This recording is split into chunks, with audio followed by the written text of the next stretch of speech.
السلام علیکم ورحمۃ اللہ وبرکاتہ.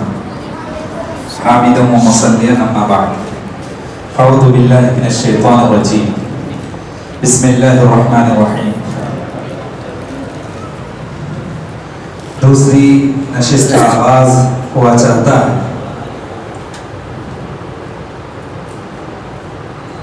پہلی نشست میں جن کے نام رہ گئے تھے ان کو بلایا جا رہا ہے. حمزہ شفیع اللہ اور انیس عتیق یہ دونوں آئیں گے اور قرآنی معلومات پیش کریں گے.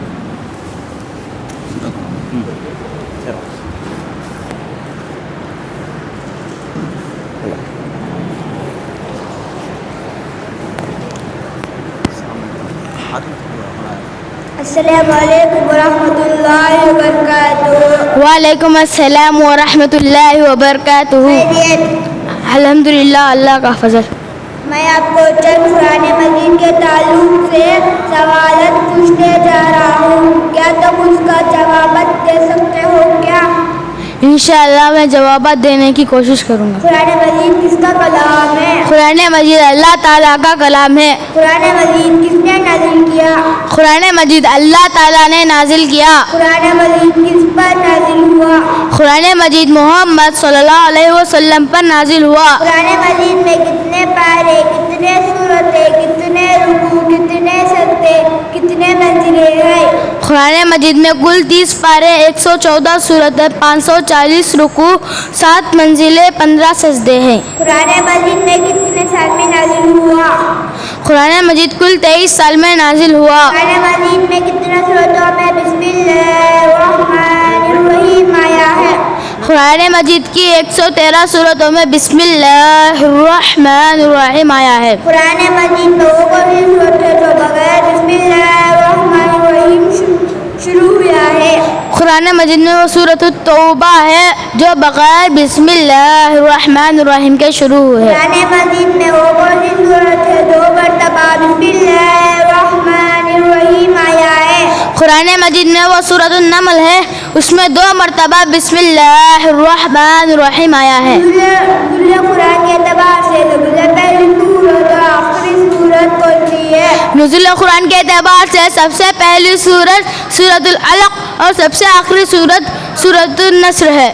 قرآن مجید میں سب سے پہلی سورت اور آخری سورت کون سی ہے؟ قرآن مجید میں سب سے پہلی سورت سورۃ الفاتحہ اور سب سے آخری سورت سورۃ الناس ہے. قرآن مجید میں سب سے بڑی سورت اور سب سے چھوٹی سورت کون سی ہے؟ قرآن مجید میں سب سے بڑی سورت سورۃ البقرہ اور سب سے چھوٹی سورت سورۃ الکوثر ہے. قرآن مجید افضل آیت کون سی ہے؟ قرآن مجید کی افضل آیت آیت الکرسی ہے. قرآن مجید اعراب کس نے لگوائے تھے؟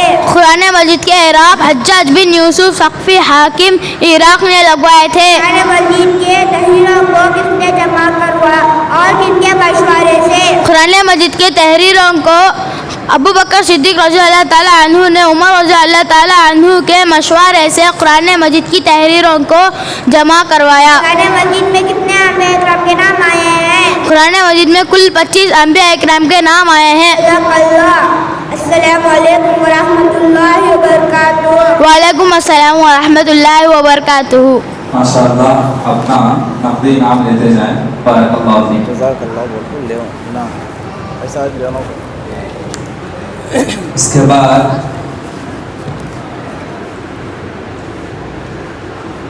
ماہر میر ماہر آ جاؤ سورہ فاتحہ سنائیں. سلام کرو. ہاں چھوڑو چھوڑو چھوڑو یہ چھوڑو. ہاں پڑھو چھوڑ ڈالو. پڑھو السلام پڑھو. السلام علیکم ورحمۃ اللہ وبرکاتہ. بسم اللہ. اعوذ باللہ من الشیطان الرجیم. بسم اللہ الرحمن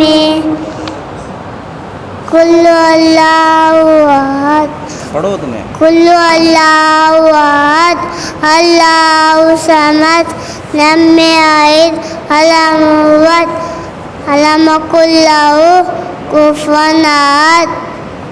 بسم اللہ. بسم الله الرحمن الرحيم مالك يوم الدين إياك نعبد وإياك نستعين اهدنا الصراط المستقيم صراط الذين أنعمت عليهم غير المغضوب عليهم ولا الضالين آمين. السلام. السلام علیکم ورحمۃ اللہ وبرکاتہ. ماشاء اللہ انعام لے لیتے ہیں شیخ کے پاس. بچے کی لکنت کو جلد دور کرے اور جو ہے علم کی ترقی سے نوازے. اس کے بعد حمدان عبید اللہ سورۃ مع ترجمہ.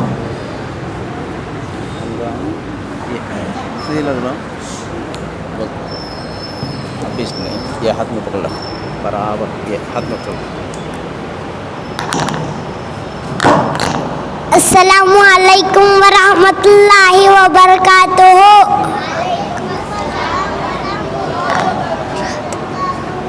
آج میں اس سالانہ جلسے میں چند صورتیں مع ترجمے کے ساتھ سنانے جا رہا ہوں. اعوذ باللہ من الشیطان الرجیم بسم اللہ الرحمن الرحیم.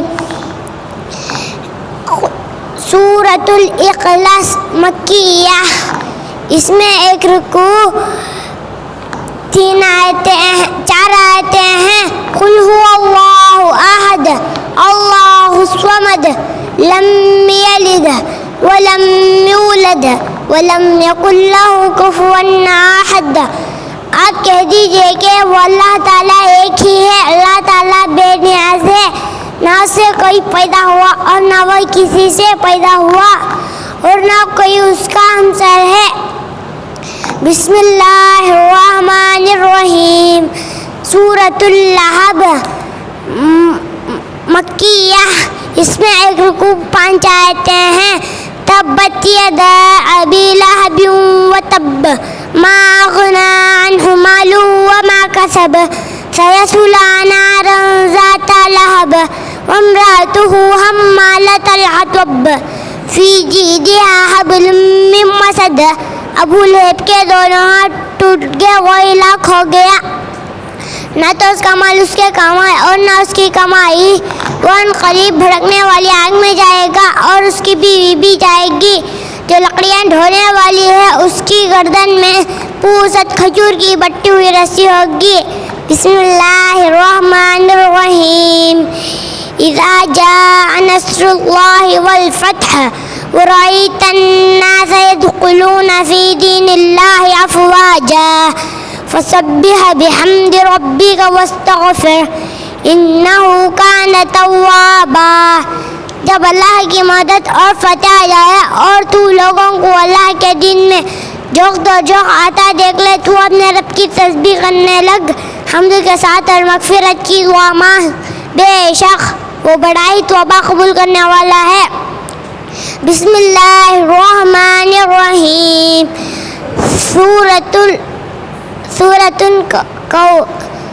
سورۃ الکوثر مکیہ. اس میں ایک رکوع 3 آیتیں ہیں. انا اعطیناک الکوثر فصل لربک وانحر ان شانئک هو الابتر. یقیناً ہم نے تجھے حوض کوثر اور بہت کچھ دیا ہے، پس تو اپنے رب کے لیے نماز پڑھ، قربانی کر، یقیناً تیرا دشمن ہی بے نام و نشان ہے. بسم اللہ الرحمن الرحیم. اذا جاء نصر اللہ والفتح ورأيت الناس يدخلون في دين الله أفواجا فسبح بحمد ربك واستغفر إنه كان توابا. زمانے کی قسم، بے شک انسان سرتاسر نقصان میں ہے سوائے ان لوگوں کے جو ایمان لائے اور نیک عمل کیے اور آپس میں حق کی وصیت کی اور ایک دوسرے کو صبر کی نصیحت کی. السلام علیکم ورحمۃ اللہ وبرکاتہ. ماشاء اللہ بارک اللہ فیک. حکم صاحب کے جانب سے انعام ہے. بارک اللہ فیک. انعام لیتے جائیں.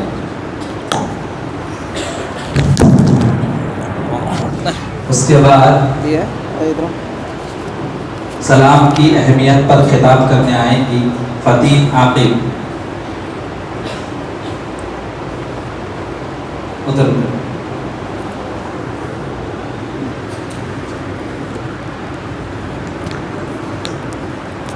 چھوڑو میں لگا آگے پڑھو پڑھو. السلام علیکم ورحمۃ اللہ وبرکاتہ. نحمدہ ونصلی علی رسول الکریم. اما بعد. صدر محترم، ذمہ داران مدرسہ، اساتذہ اکرام، مہمان نظام اور میرے ساتھیوں، آج میری تقریر کا عنوان سلام محبت کا پیغام.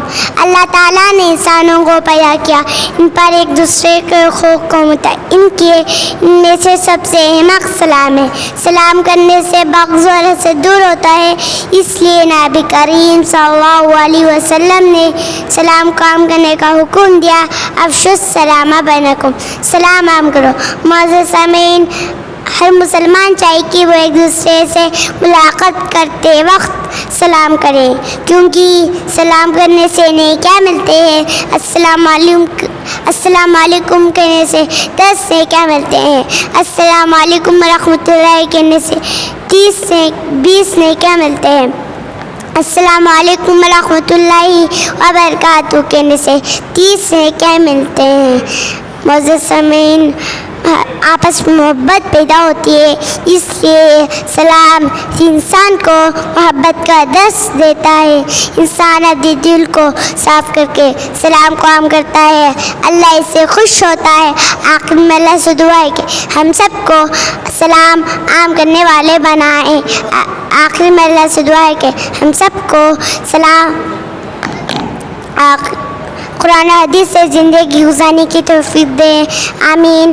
آخر دعوانا الحمدللہ رب العالمین. السلام علیکم ورحمۃ اللہ وبرکاتہ. ماشاء اللہ، بارک اللہ فیک. حکم صاحب کے جانب سے نقدی انعام حاصل کرتے جائیں. بارک اللہ. اس کے بعد فریحہ شفیق محبت رسول کے عنوان پر خطاب کریں گے.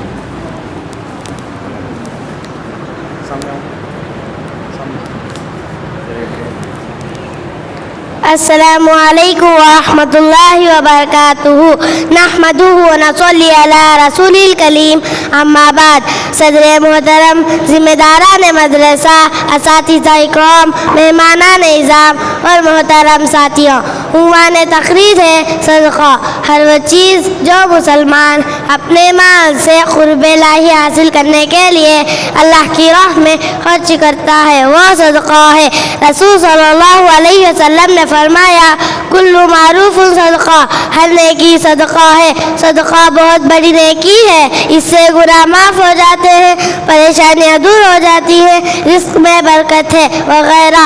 آخر میں اللہ سے دعا ہے کہ ہم سب کو مرتے دم تک قرآن و حدیث کے مطابق زندگی گزارنے کی اور صدقہ کرنے کی توفیق دے. آمین ثم آمین. وآخر دعوانا الحمدللہ رب العالمین. السلام علیکم ورحمۃ اللہ وبرکاتہ. ماشاء اللہ، بارک اللہ فیک. حکم صاحب کے جانب سے انعام ہے، حاصل کرتے جائیں. ماشاء اللہ. اور ایک ساتھی بھی دیے ہیں. اسٹوڈنٹس کی ہمت افزائی کے لیے، اسٹوڈنٹس کی اپریشیٹ کرنے کے لیے کوئی بھی ہدیہ دے سکتے ہیں. اس کے بعد ذکیہ رفیق آئیں گی رسول سے محبت کے عنوان پر خطاب کرنے کے لیے.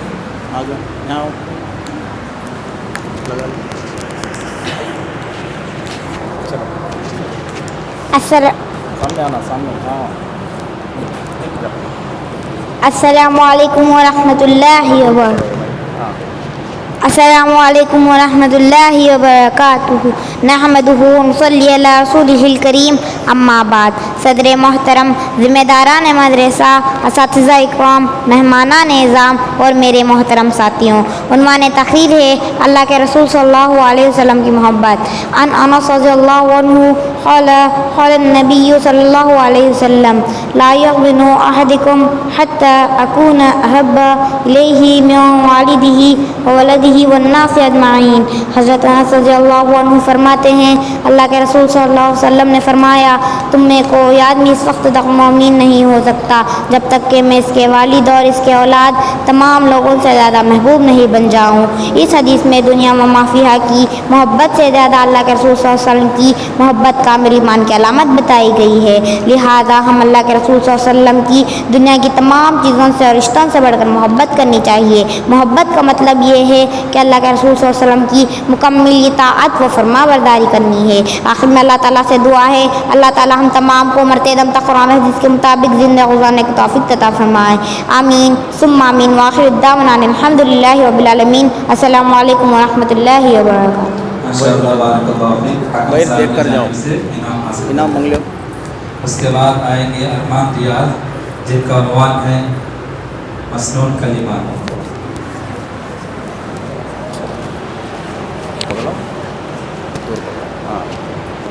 السلام علیکم ورحمۃ اللہ وبرکاتہ۔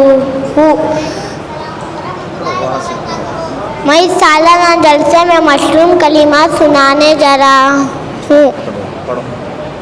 جب کوئی کام شروع کرے تو کہو بسم اللہ، جب کسی کام کا ارادہ ہے تو کہو انشاءاللہ، جب کام ختم ہو جائے تو کہو الحمدللہ، جب کوئی پسندیدہ چیز دیکھے تو کہو ماشاءاللہ ولا قوت الا باللہ، جب مصیبت یا نقصان آ جائے تو کہو انا للہ و انا الیہ راجعون، جب کوئی بڑی چیز دیکھے تو کہو اللہ اکبر، کوئی کل دے تو کہو جزاک اللہ خیرا، ہدیہ دینے والے کے دعا دے بارک اللہ فیکم، غصہ ہے تو یہ دعا پڑھے اعوذ باللہ من الشیطان الرجیم، گدھے اور خوشی کے وقت یہ دعا پڑھے سبحان اللہ اللہ اکبر، اوپر چڑھتے ٹائم یہ دعا پڑھے اللہ اکبر، اترتے ٹائم یہ دعا پڑھے سبحان اللہ، گدھے اور کتے کی آواز سنے تو کہا اعوذ باللہ من الشیطان الرجیم، مرغ کی آواز سنے تو کہو اللہم انی اسألک من فضلک۔ السلام علیکم ورحمۃ اللہ وبرکاتہ۔ ماشاءاللہ بارک انعام مانگ لو۔ اللہ، انعامات حاصل کر لیے۔ اس کے بعد زینب۔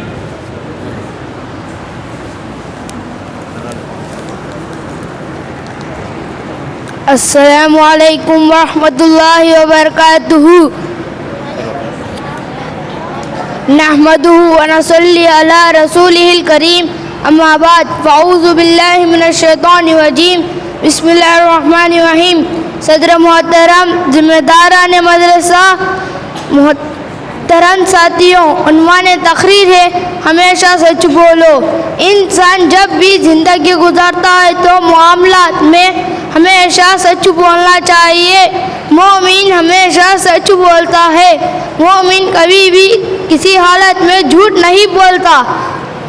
ہمارے نبی صلی اللہ علیہ وسلم نے فرمائے مومن جھوٹ نہیں بولتا۔ آج کو جھوٹ بولنے کو اس کا ایمان کمزور ہو جاتا ہے۔ اللہ تعالیٰ فرماتے ہیں وَقُولُوا قَوْلًا سَدِيدًا، ہمیشہ سچ بولو، درست بولو۔ آج ہمارے معاشرے میں جھوٹ کا کبیرہ گناہ ہے۔ بزنس میں اکثر لوگ بھی جھوٹ کو نہیں سمجھتے۔ آخر میں اللہ تعالیٰ سے دعا کہوں اللہ تعالیٰ ہم کو ہمیشہ سچ بولنے کی توفیق عطا فرمائے، آمین و ثم آمین۔ السلام علیکم ورحمۃ اللہ وبرکاتہ۔ ماشاءاللہ بارک اللہ فیک۔ انعام حاصل کرتے جائیں۔ اس کے بعد سرفراز سمیع اللہ آئیں گے جو ہمیں وضو کا طریقہ سکھائیں گے۔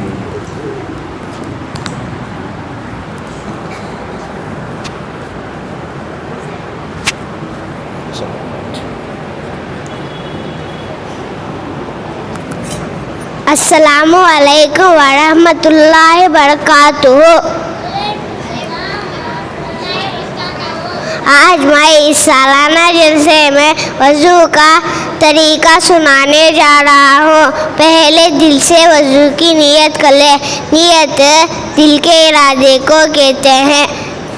پھر بسم اللہ کہہ کر دونوں ہاتھوں کو پاؤں تک 3 بار دھو لے۔ پھر 3 بار کلی کرے، پھر 3 بار ناک صاف کرے، پھر 3 بار اپنا چہرہ دھو لے، پھر دایاں ہاتھ اور بایاں ہاتھ کونیوں تک 3 بار دھو لے، پھر اپنے سر کا مسح کرے 1 بار، پھر اپنے کانوں کا مسح کرے 1 بار، پھر دایاں پاؤں اور بایاں پاؤں ٹخنوں تک 3 بار دھو لے، پھر اپنی انگلیوں کا کھلال کرے، پھر وضو کی بعد کی دعا پڑھے، اشہد ان لا الہ الا اللہ وحدہ لا شریک لہ واشہد ان محمد عبدہ ورسولہ اللہم اجعلنی من التوابین واجعلنی من المتطہرین۔ السلام علیکم ورحمۃ اللہ وبرکاتہ۔ ماشاء اللہ، حکم صاحب کی جانب سے انعام ہے، حاصل کرتے جائیں، بارک اللہ، ماشاء اللہ۔ اس کے بعد مدیحہ رول کی ٹیم آئیں گی اور ترانہ سنائیں گی۔ لگا لو ان کو، پکڑ لو ہاتھ میں سب راؤنڈ، آ جاؤ سامنے، آ جاؤ سامنے، ادھر آؤ،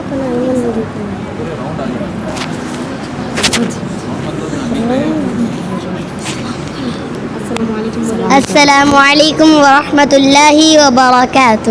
مسلمانوں تمہیں پھر دی پہ چلنے کی ضرورت ہے، خدا کی راہ میں سب کو نکلنے کی ضرورت ہے۔ مسلمانوں تمہیں پھر دی پہ چلنے کی ضرورت ہے، خدا کی راہ میں سب کو نکلنے کی ضرورت ہے۔ جو وقت آئے تو شعلوں میں بھی جلنے کی ضرورت ہے، رہے حق میں تمہیں کانٹوں پہ چلنے کی ضرورت ہے۔ چلو سینچیں گے ہم خونے جگر سے گلشن دی کو، اسے اب پھولنے کی اور پھلنے کی ضرورت ہے، اسے اب پھولنے کی اور پھلنے کی ضرورت ہے۔ مسلمانوں تمہیں پھر دی پہ چلنے کی ضرورت ہے، خدا کی راہ میں سب کو نکلنے کی ضرورت ہے۔ ابھی سے ساحل عشرت کے تم کو یاد کیوں آئی، ابھی آغاز طوفان ہی میں پلنے کی ضرورت ہے، تو پھر زنجیر پائے عیش گلنے کی ضرورت ہے، تو پھر زنجیر پائے عیش گلنے کی ضرورت ہے۔ مسلمانوں تمہیں پھر دی پہ چلنے کی ضرورت ہے، خدا کی راہ میں سب کو نکلنے کی ضرورت ہے۔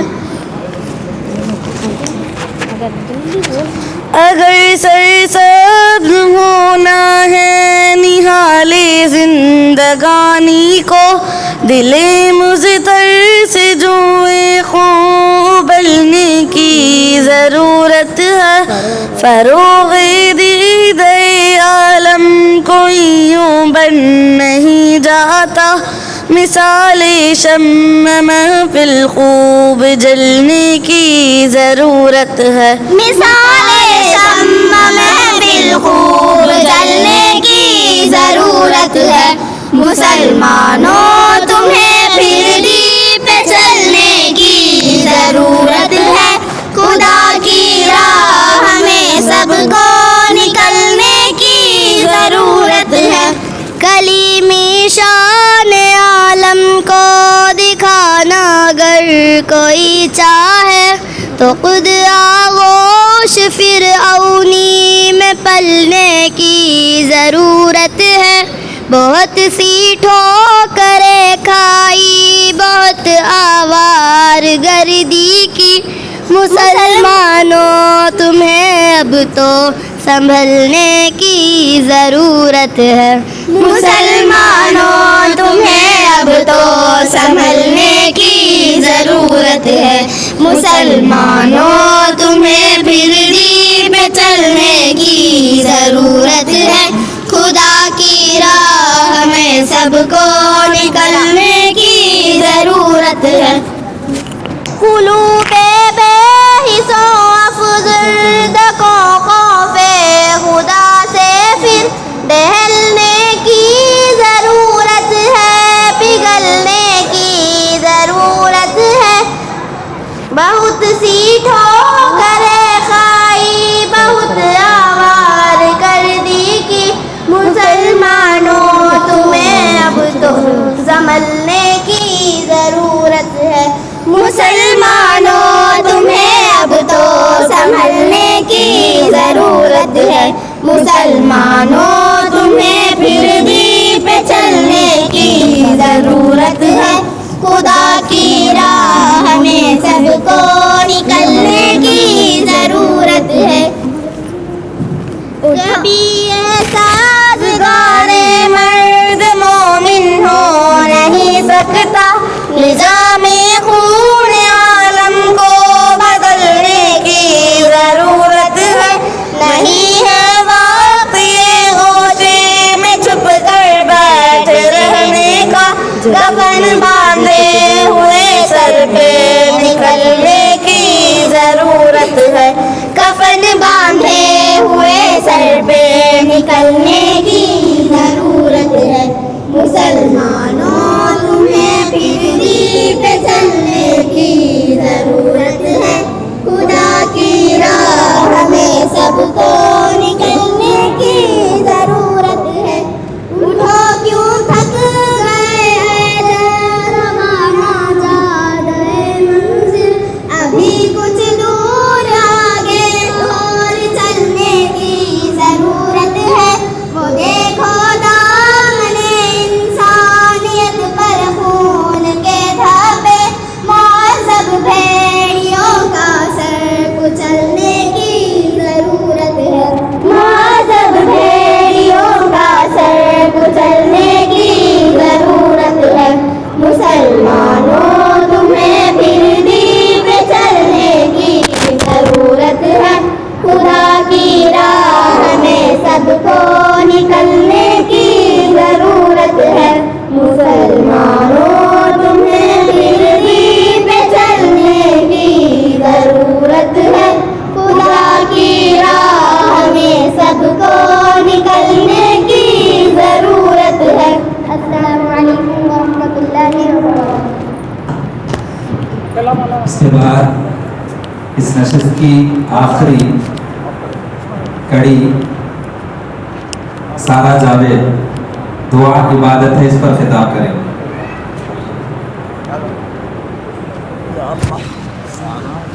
آ گئے نا.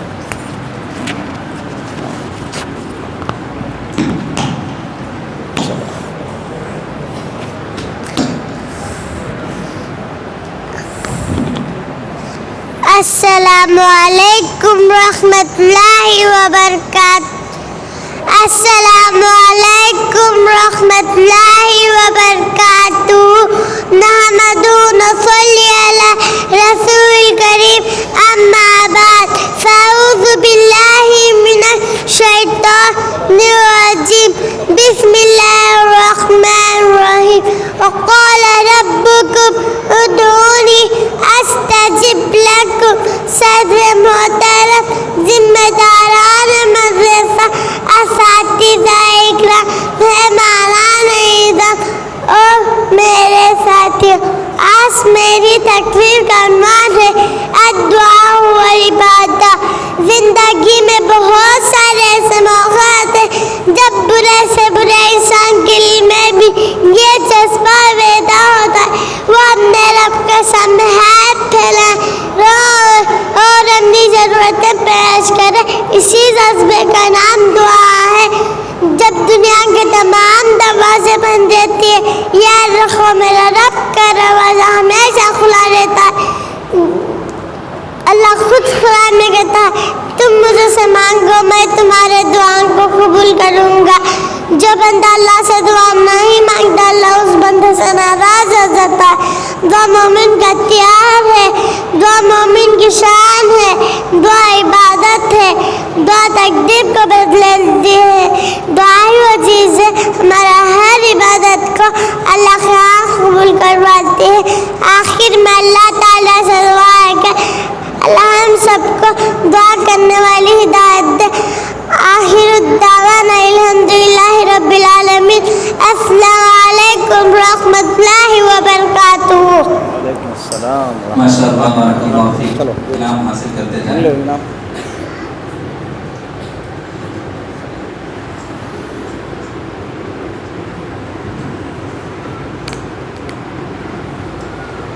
محترم حاضرین، اس کے بعد میں آپ لوگوں کے سامنے آپ لوگوں کو اطلاع دے دوں کہ اب ہمارے درمیان صدر محترم فضیلت الشیخ نور الدین عمری حفظہ اللہ تشریف فرما، جن کا مختصر تعارف میں آپ لوگوں کے سامنے پیش کرنا مناسب سمجھوں گا۔ شیخ کا اصل وطن ہنچال بیجاپور ڈسٹرکٹ کرناٹک ہے۔ فی الحال وہ حیدرآباد تلنگانہ میں رہائش پذیر ہے۔ شیخ کا تعلیمی زمانہ جامعہ دارالسلام عمر آباد میں گزرا۔ شیخ نے عالمیت اور فضیلت کی ڈگری جامعہ دارالسلام عمر آباد سے حاصل کی۔ شیخ جامعہ دارالسلام عمر آباد سے 1999 میں سند فضیلت کی ڈگری حاصل کی۔ اس کے بعد انہوں نے تعلیم کو جاری رکھا اور ماسٹر آف آرٹس کی degree English and foreign language university Hyderabad سے مکمل کی۔ اس کے بعد ماسٹر آف فلاسفی کی degree English and foreign language university Hyderabad سے حاصل کی۔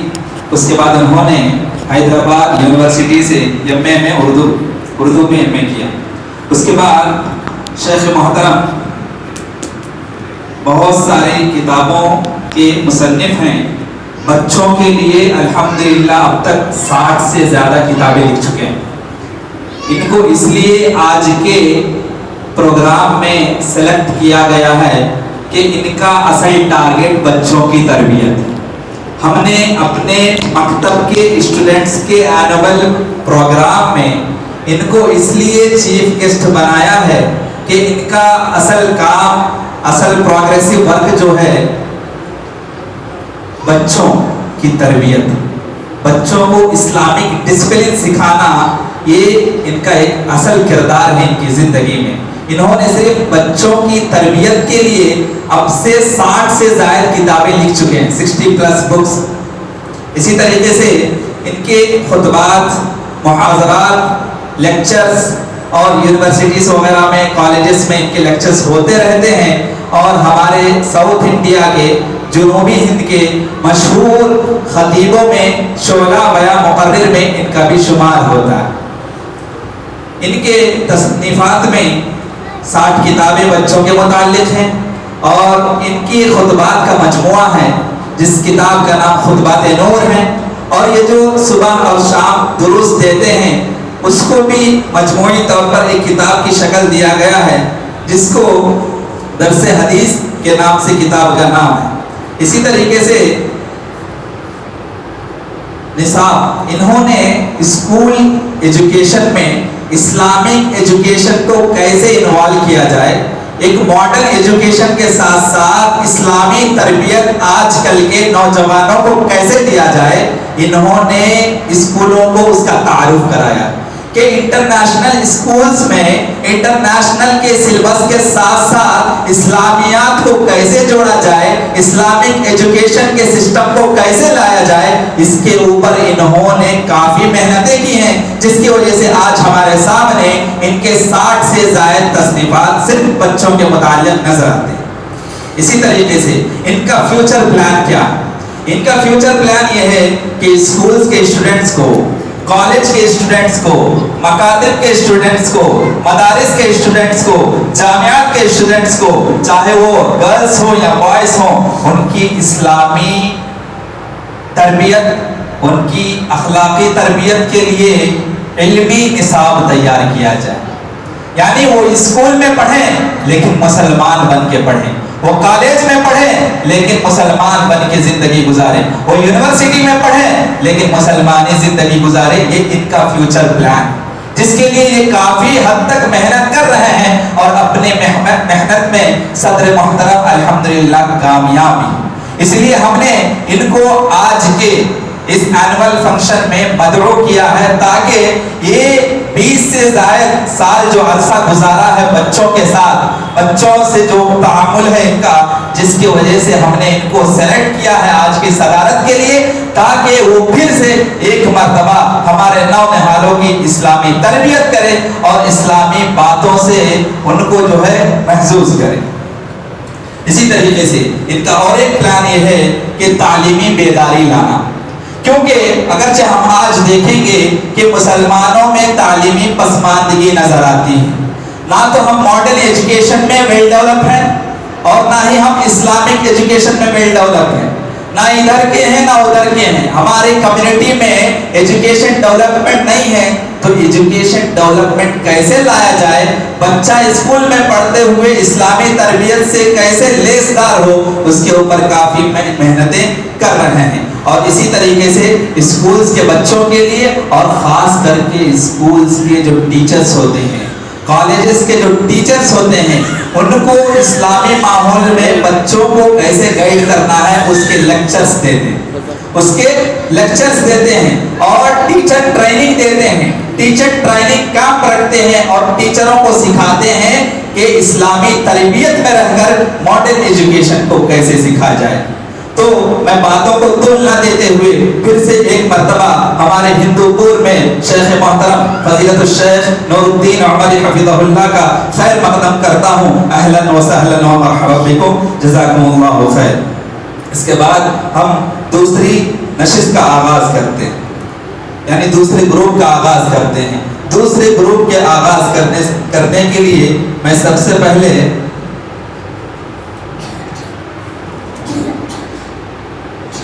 سعدیہ عبد القدیر کو دعوت دوں گا، وہ شرک کی مذمت پہ روشنی ڈالیں گے۔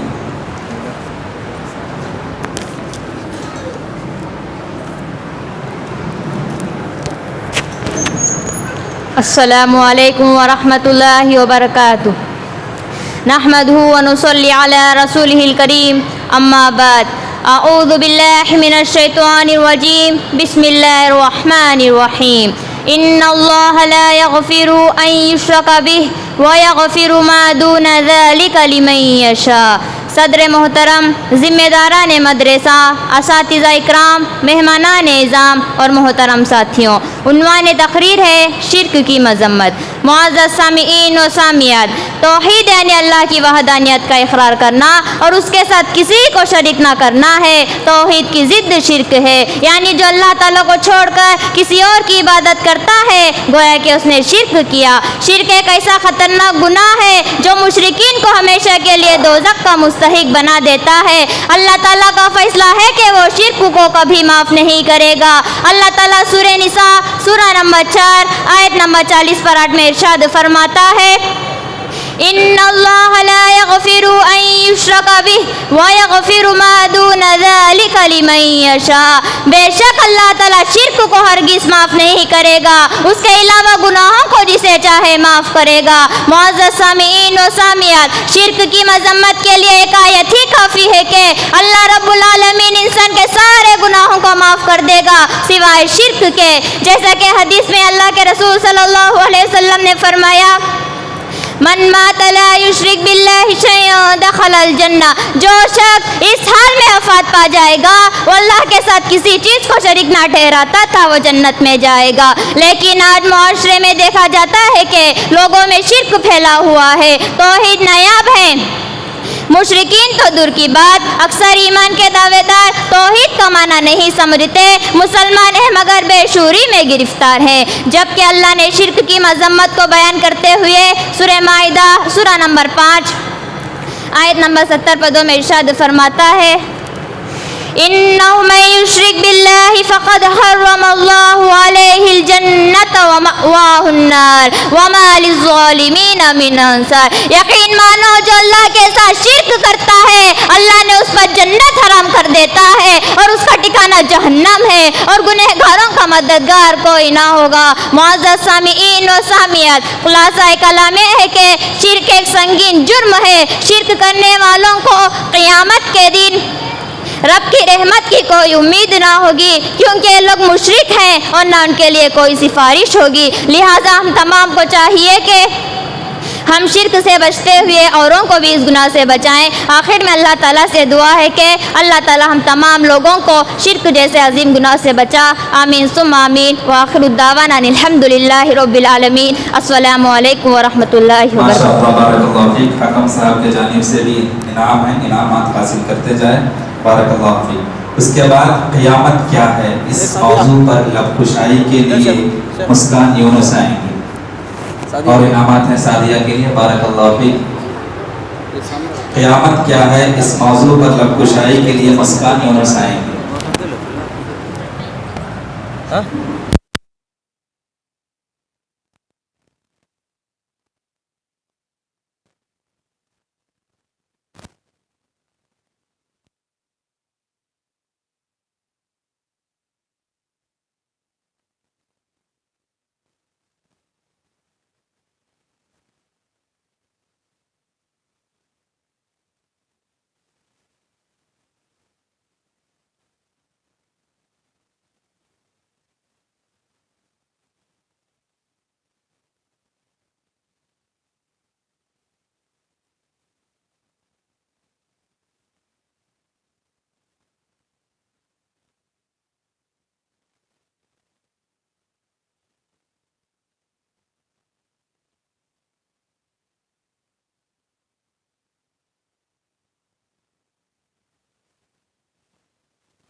کہ اچانک سر پھونکا جائے گا، ایک قسم کا زلزلہ ہوگا جس کے ساتھ ایک خوفناک آواز آئے گی، اس کی ہیبت سے سینے پھٹ جائیں گی، آنکھیں پھترا جائیں گی، جو جہاں ہوگا وہی ختم ہو جائے گا، پہاڑ ریزہ ریزہ ہو جائیں گی، سورج بے نور ہو جائے گا، ستارے گر پڑیں گے، سمندر میں بھونچال آ جائے گا، مائیں اپنے دودھ پیتے بچوں کو بھول جائیں گی، 10 ماہ کی حامل اونٹ نے اپنا حمل ساقط کر دے گی اور تمام انسان و جاندار مر جائیں گے۔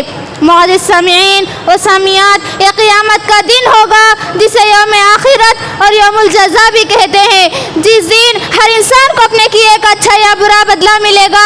دنیا میں جتنے پیغمبر آئے، جتنے رسول آئے، ہر ایک نے اپنی اپنی قوم کو قیامت سے ڈرایا، قیامت کی تیاری کی تلقین فرمائی، کیونکہ دنیا میں اس سے زیادہ سخت ترین اور کوئی سا دن نہیں ہوگا۔ اس دن کوئی کسی کا پرسان حال نہیں ہوگا۔ معزز سامعین و سامعات، قیامت آئے گی اور ضرور آئے گی، لیکن کب آئے گی اس کا صحیح وقت اللہ کے سوا کوئی نہیں جانتا۔ اتنا معلوم ہے کہ جمعہ کا دن ہوگا، محرم کی 10ویں تاریخ ہوگی، لیکن وہ سال کون سا ہوگا کوئی نہیں جانتا۔ البتہ ہمارے نبی صلی اللہ علیہ وسلم نے قیامت کی کچھ نشانیاں بیان فرمائی۔ ان نشانیوں کی روشنی میں دیکھا جائے تو قیامت کا قریب آ جانا معلوم ہو سکتا ہے۔ آپ صلی اللہ علیہ وسلم نے فرمایا، جب گناہ زیادہ ہونے لگے، زنا عام ہو جائے، شراب کثرت سے پی جانے لگے، لوگ اپنے ماں باپ کی نافرمانیاں اور ان پر سختیاں کرنے لگے، امانت میں خیانت ہونے لگے، گانے بجانے ناچ رنگ کی زیادتی ہو جائے، پچھلے لوگ پہلے بزرگوں کو برا کہنے لگے، ناقابل لوگوں کو بڑے بڑے عہدے ملنے لگے، چرواہے وغیرہ کم درجے کے لوگ اونچی اونچی عمارتیں بنانے لگے، تو سمجھو قیامت قریب آ گئی ہے۔ معزز سامعین و سامعات، ان نشانیوں کی روشنی میں دیکھا جائے تو لگتا ہے قیامت بہت قریب ہے۔ کچھ نہیں معلوم کہ کب کیا ہوگا، بس عقل مندی کا تقاضا یہ ہے کہ ہم قیامت سے پہلے اس کی تیاری کر لیں، ورنہ ہم اس وقت پچھتائیں گے جبکہ ہمارا پچھتانا کسی کام کا نہیں ہوگا، جس دن حسرت و افسوس کے سوا کچھ نہیں ہوگا اور ندامت و شرمندگی سے ہمارے سر جھکے ہوئے ہوں گے۔ دعا ہے اللہ تعالیٰ ہم سب کو یوم آخرت کی صحیح تیاری کرنے کی توفیق عطا فرمائے، آمین۔ وآخر الدعوانا ان الحمدللہ رب العالمین۔ السلام علیکم ورحمۃ اللہ وبرکاتہ۔ ماشاءاللہ، بارک اللہ، بارک اللہ فیک۔ اس کے بعد السلام علیکم ورحمۃ اللہ وبرکاتہ۔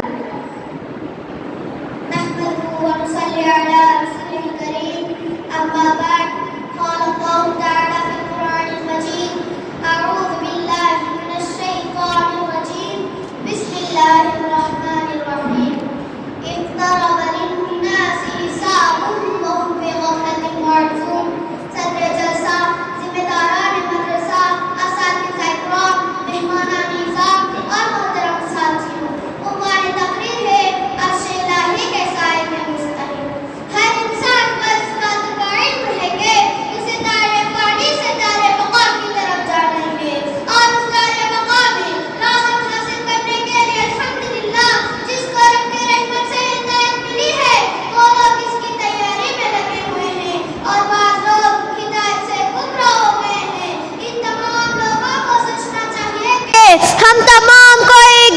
اللہ تعالیٰ کے سامنے جواب دہ ہونا ہے. یہی وہ دن ہوگا جس دن قیامت برپا ہوگی. پہلے سور کے بعد سب مر جائیں گے.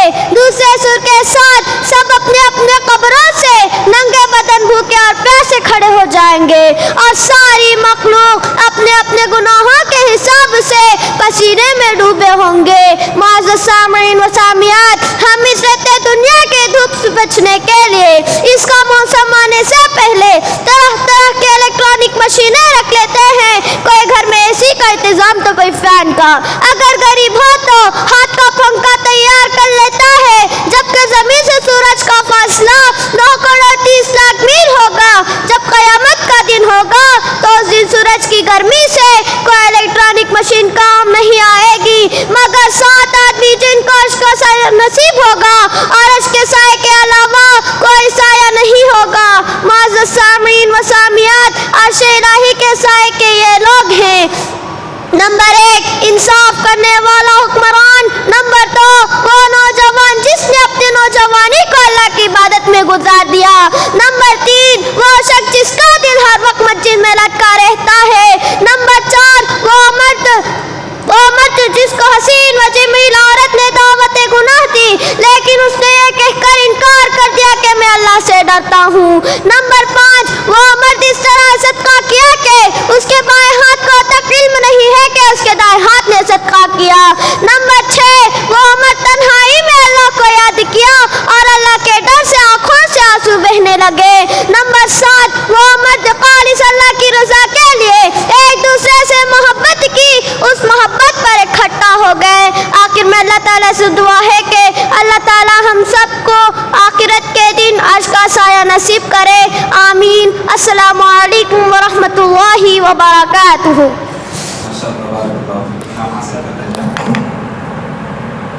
اس کے بعد رزق حلال کی اہمیت کے موضوع پر خطاب کرنے آئیں گی ساریہ سعید.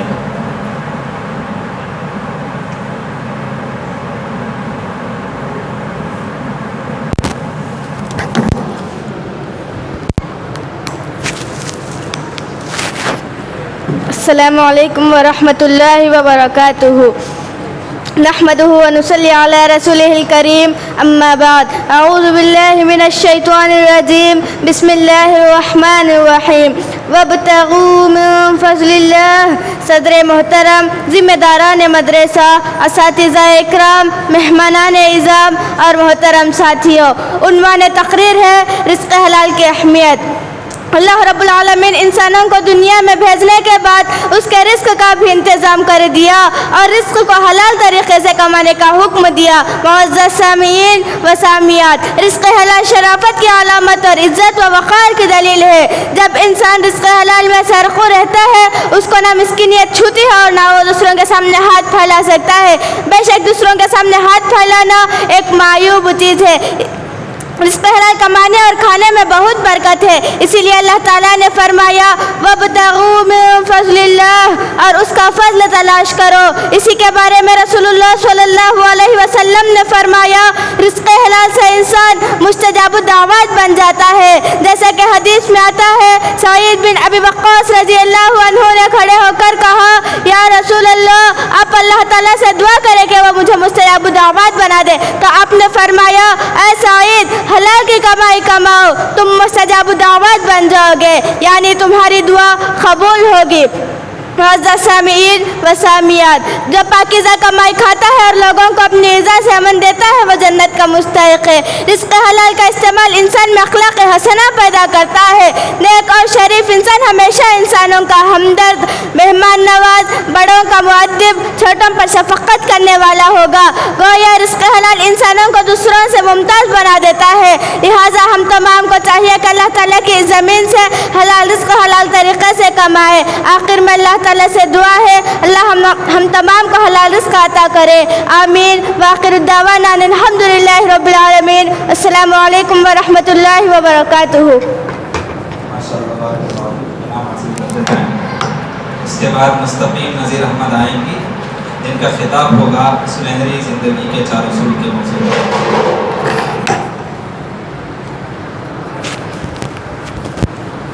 السلام علیکم ورحمۃ اللہ وبرکاتہ.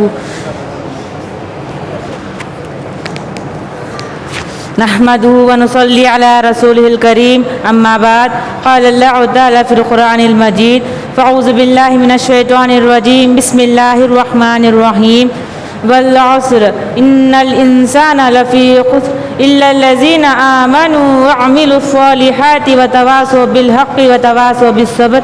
صدر محترم، ذمہ داران مدرسہ، اساتذہ اکرام، مہمانان اعظام اور محترم ساتھیوں، عنوان تقریر ہے کامیابی کے 4 اصول. معزز سامعین و سامعات، میں نے آپ لوگوں کے سامنے سورہ عشر کی تلاوت کی ہے، جس میں اللہ تعالیٰ فرماتا ہے خصم زمانے کے انسان حقیقت بڑے نقصان میں سوائے ان لوگوں جو ایمان لائے، نیک عمل کرتے رہے اور ایک دوسرے کو حق کی نصیحت و صبر کی تلقین کرتے رہے. معزز سامعین و سامعات، یہ صورت دیکھنے میں بہت سی چھوٹی صورت ہے، لیکن حقیقت یہ ہے کہ پورے دین کا خلاصہ ہے. یہی وجہ کہ امام شافعی رحمۃ اللہ فرمایا کرتے تھے کہ اگر اللہ تعالیٰ نے صرف ایک صورت نازل کر دیتا تو انسانوں کی ہدایت کے لیے کافی تھا. بہرحال اس مبارک صورت میں اللہ تعالیٰ نے زمانے کی قسم کھا کر فرماتا ہے سارے کے سارے انسان نقصان میں سوائے ان لوگوں کے جو ان 4 صفات میں پائے جائیں. نمبر 1 ایمان، یعنی جس کا اللہ تعالیٰ پر، اس کے بھیجے گئے دین پر، اس کے رسولوں پر اور اس کے تمام احکامات پر کامل ایمان و یقین ہو کے سب برحق سچے خدا کی طرف سے بھیجا گیا ہے. معلوم ہوا ایمان کامیابی کی پہلی شرط ہے جس کے بغیر نجات ملنا ناممکن ہے. نمبر 2 نیک اعمال، اس کا مطلب یہ ہے کہ اس کے تقاضے پر عمل کرنا. اگر ایمان ہے لیکن عمل نہیں تو جیسے چراغ اسی میں تیل نہ ڈالا جائے تو چراغ بیکار ہے، اسی طرح عمل کے بغیر ایمان ختم ہونے کا خدشہ ہوتا ہے. لہذا کامیابی کے لیے ضروری ہے کہ ایمان کی مضبوطی اور اسی کی حفاظت کے لیے نیک راہ اختیار کیا جائے، اپنے آپ کو اچھے عمل سے آراستہ کیا جائے. نمبر 3 ایک دوسرے کو حق کی بات بتاتے رہنا تاکہ ہمارا سماج غلط راستے پر نہ جا سکے. خالی ہمارا نیک ہونا کافی نہیں ہے، معاشرے کو بھی نیک بنانا بھی ہماری ذمہ داری ہے. جب معاشرہ نیک ہوگا عمل کی راہ بھی آسانی ہوگی. جب کسی معاشرے میں نیکی کی صفات پا جاتی ہے اور رحمت کا خدا کا نزول ہوتا ہے، امت مسلمہ کی ذمہ داری ہے کہ لوگوں کو حق کی بات بتائیں، خیر کی تعلیم دیں، برائی سے روکیں اور انسانیت کو غلط راستے پر بچانے کی کوشش کریں. نمبر 4 جو کوئی حق کی بات پہنچانے اور غلط باتوں سے روکنے کے لیے تکلیف برداشت کرتا ہے، ایک دوسرے کو حق کی بات بتاتے رہنا. جو کوئی حق کی بات بتانے میں اگر کوئی تکلیف ہو تو اس پر صبر کرتے رہنا. جو کوئی ان 4 باتوں پر عمل کرے گا وہ یقیناً کامیابی ہوگا. آخر میں اللہ تعالیٰ سے دعا ہے کہ اللہ تعالیٰ ہم تمام کو قرآن و حدیث کے مطابق زندگی گزارنے والا بنائے. آمین. السلام علیکم ورحمۃ اللہ وبرکاتہ.